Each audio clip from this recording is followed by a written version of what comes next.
The topic of this video is finding the domain of a rational function. Let's look at a problem.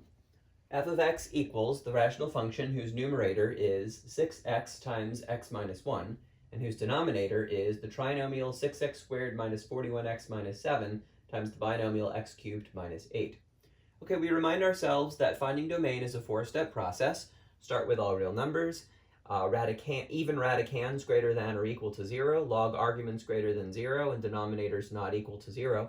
And we also remind ourselves that for a rational function, there will not be any radicals or logs, and so we only need to perform steps 1 and 4. So that simplifies this considerably. We're going to start with all real numbers. We're going to set any denominators to be not equal to 0. That will tell us what values of x we cannot use, and therefore we will use all of the other values of x. Let's begin. So we have a denominator. It's a rather big denominator. 6x squared minus 41x minus 7 is a trinomial. X cubed minus 8 is a binomial. Those are both being multiplied. They're in the denominator, and therefore they are not allowed to be equal to 0. By the zero product property, we can now state that 6x squared minus 41x minus 7 is not equal to 0, and x cubed minus 8 is also not equal to 0. All right, so now we need to solve both of these inequality statements. Let's start with the one over here on the left.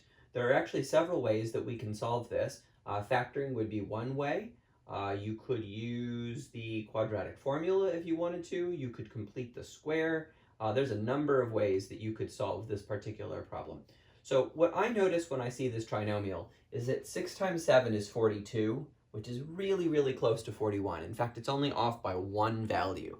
So that suggests to me that it's very likely that this is going to factor in such a way that that 6 is going to be multiplied by the 7 to create that 42, and then there's going to be a 1 times 1, which is 1, to adjust that 42 and make it into a 41. So I'm going to try this and see if this works out for me. I know that to multiply to make a negative, my signs have to be different.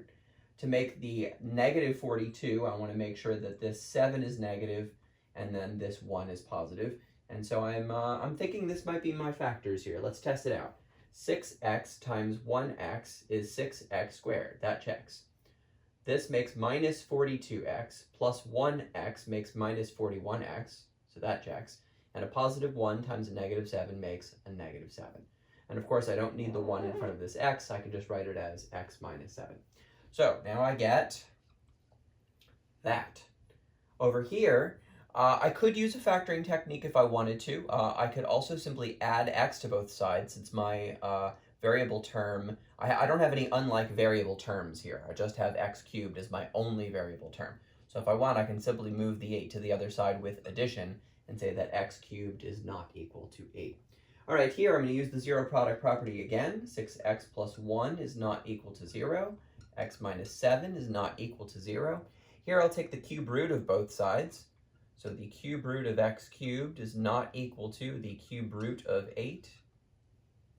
All right, with this I'm going to subtract 1 on both sides. 6x is not equal to negative 1. Here I'll add 7 on both sides, so I get x is not equal to 7. And this becomes x is not equal to 2, because the cube root of 8 is 2. Divide by 6 on both sides. X is not equal to negative 1/6. Now all I have to do is put these three things together to form a single answer.